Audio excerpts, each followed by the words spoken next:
வணக்கம். இன்று ஆசிய கோப்பை T20 நடக்க இருக்கு. இது குறித்த கூடுதல் தகவல்களை நம்மிடையே அளிக்க இருக்கிறார் தமிழ் ஜனம் டிஜிட்டல் டீமினுடைய ஹெட் திரு வெங்கட் அவர்கள். அவரோடு தொடர்ந்து பேசுவதற்கு முன்னாடி தமிழ் ஜனம் சேனலை சப்ஸ்கிரைப் பண்ணாமல் இந்த வீடியோ பார்த்துட்டு இருந்தால் உடனே சப்ஸ்கிரைப் பண்ணுங்க. வணக்கம் வெங்கட், இந்த போட்டி குறித்து நீங்கள் சொல்லலாம். நிச்சயமா அபினவ், ஆசிய கோப்பை T20 தொடர் ஐக்கிய அரபு அமீரகத்தில் இன்னைக்கு தொடங்கி வர 28ஆம் தேதி வரைக்கும் நடைபெறுகிறது. உண்மையிலே இந்த போட்டி இந்தியாவில் தான் நடைபெறணும். ஆனால் இந்தியா பாகிஸ்தான் இடையே எழுந்துள்ள அந்த பிரச்சனை காரணமாக ரெண்டு நாடுகளும் ஒரு பொதுவான இடத்துல போட்டியிடலாம் அப்படின்னு முடிவு பண்ணாங்க. அதே சமயத்தில் இந்தியா பாகிஸ்தானுக்காக மட்டும் ஒரு தனி இடத்தை மாற்றணுமா அப்படிங்கிறதுனால ஆசிய கோப்பை முழுவதுமே ஐக்கிய அரபு அமீரகத்தில் நடத்தலான்னு முடிவு பண்ணப்பட்டு இன்றைக்கு போட்டி தொடங்குகிறது. இதில் பார்த்தீங்கன்னா இந்தியா, பாகிஸ்தான், ஆப்கானிஸ்தான், இலங்கை, வங்கதேசம் உள்ளிட்ட 8 அணிகள் பங்கேற்கின்றன. இந்திய நேரப்படி இரவு 8 மணிக்கு போட்டி தொடங்கி நடைபெறுகிறது. முதல் சுற்றுல நடக்கும் போட்டிகளில் அதிக புள்ளிகள் பெறும் அணிகள் சூப்பர் 4 சுற்றுக்கு தகுதி பெறுறாங்க. இதில் இந்தியா பாகிஸ்தான் நடைபெறுகிற போட்டி மிகுந்த எதிர்பார்ப்பை எழுப்பி உள்ளது. இந்த சூப்பர் 4 சுற்றில் இந்தியாவும் பாகிஸ்தானும் தகுதி பெறும் பட்சத்தில் 2 போட்டிகளில் அவங்க மோத இருக்காங்க. அதே போல் இந்தியாவும் பாகிஸ்தானும் இறுதி போட்டிக்கு தகுதி பெற்றா இந்த தொடர் முழுவதும் இந்தியாவும் பாகிஸ்தானும் 3 முறை மோதுவதற்கான வாய்ப்புகள் இருக்குது. அதனாலே இது இரு நாட்டு ரசிகர்களுக்கு இடையேயும் ஒரு மிகப்பெரிய பரபரப்பை ஏற்படுத்தியிருக்கு அபினவ். நிச்சயமா வெங்கட், இந்திய அணியோட இந்த பிளேயிங் 11 அவங்க எப்படி இருக்காங்க? ஓகே, நிச்சயமாக. அதாவது அபினவ், T20 உலகக்கோப்பை அதே போல் சாம்பியன்ஸ் டிராபி அடுத்தடுத்து இந்த 2 ஐசிசி கோப்பைகளை வெற்றி பெற்ற பிறகு இந்தியா சந்திக்கிற ஒரு 3வது மிகப்பெரிய தொடர் இந்த ஆசிய கோப்பை T20 தொடர்.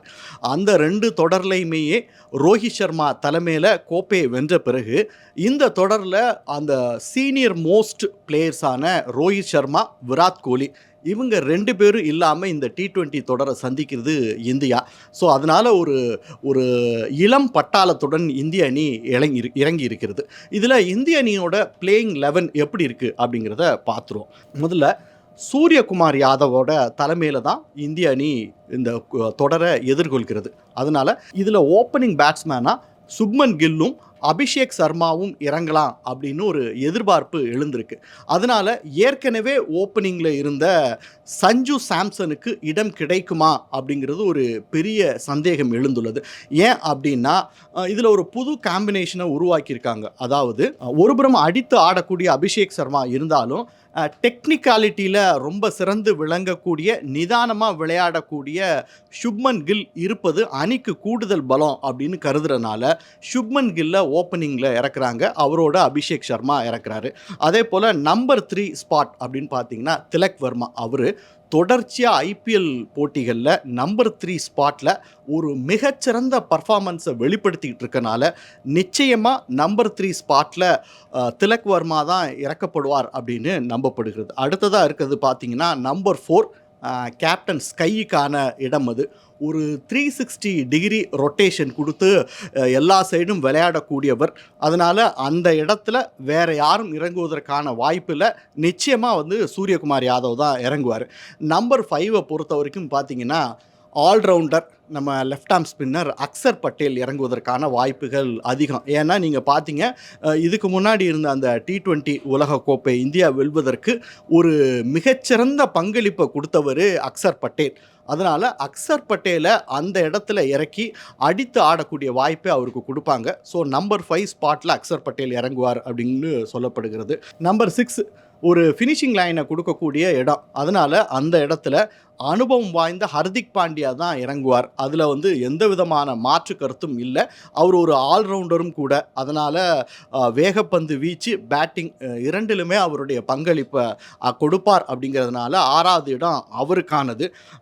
7வது இடத்துல ரிங்கு சிங்கா அல்லது சிவம் துபேவா அப்படிங்கிறது ஒரு கேள்வியாக இருக்குது. சமீப காலங்களில் ரிங்கு சிங் ஒரு நல்ல பெர்ஃபார்மன்ஸை வெளிப்படுத்திகிட்டு இருக்காரு.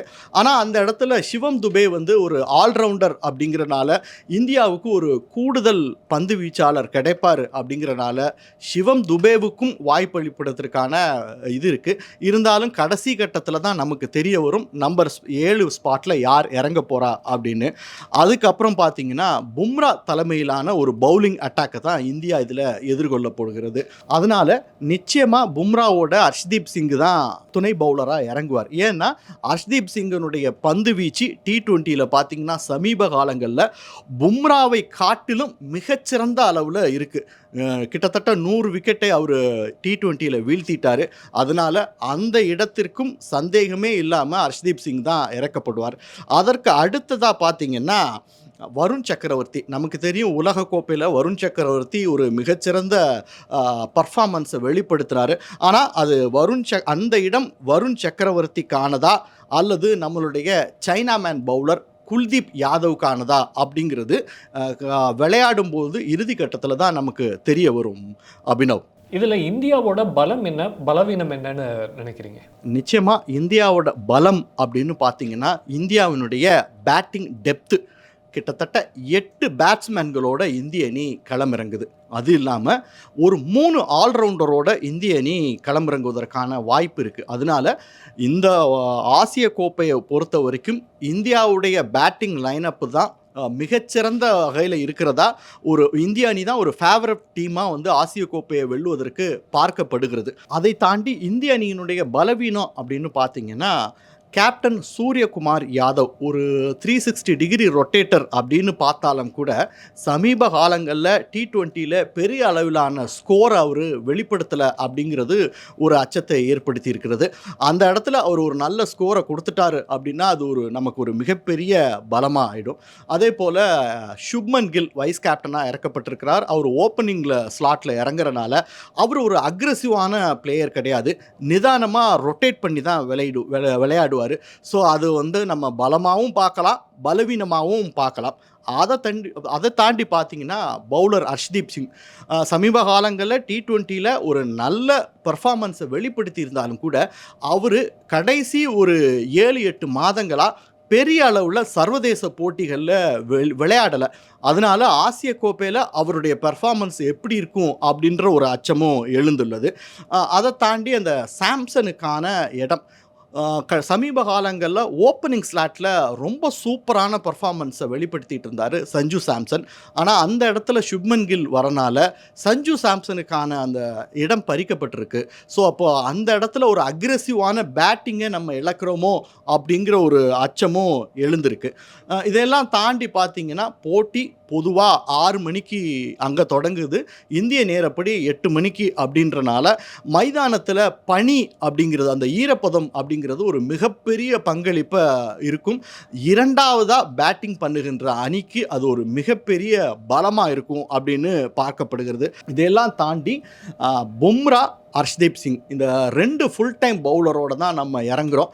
பாண்டியா வந்து ஒரு ஆல்ரவுண்டர் அப்படின்னாலும் அவருடைய பங்களிப்பு அதிகமாக இருந்தால் தான் இந்தியாவினுடைய பேஸ் அட்டாக் அது கொஞ்சம் ஸ்ட்ராங்காக இருக்கும் அப்படின்னு நமக்கு இருக்குது. இதை தாண்டி நம்ம பாகிஸ்தான் கூட இதில் வந்து 3 போட்டிகள் விளையாடுவதற்கான வாய்ப்பு இருக்குது. அப்படிங்கிறனால பாகிஸ்தானுடைய ஸ்பின்னர் முகமது நவாஸ் அவரை எதிர்கொள்வதற்கான ஸ்ட்ராட்டஜி இந்தியா வந்து நிச்சயம் வகுத்தே ஆகணும். ஏன்னா சமீப காலங்களில் பல அணிகளுக்கு எதிராக அவர் ஒரு மிகச்சிறந்த பவுலிங்கை வெளிப்படுத்தியிருக்காரு. ஸோ அதனால் இதையெல்லாம் தாண்டி இந்தியா ஒரு மிகச்சிறந்த பர்ஃபார்மன்ஸை வெளிப்படுத்தும்னு நம்பலாம். அபினவ், தகவல்களை தெளிவாக பகிர்ந்தமைக்கு நன்றி வெங்கட். நிச்சயமாக இது போன்ற செய்திகளை உடனுக்குடன் தெரிந்து கொள்ள தமிழ் ஜனம் டிஜிட்டல் நியூஸுடன் இணைந்திருங்கள்.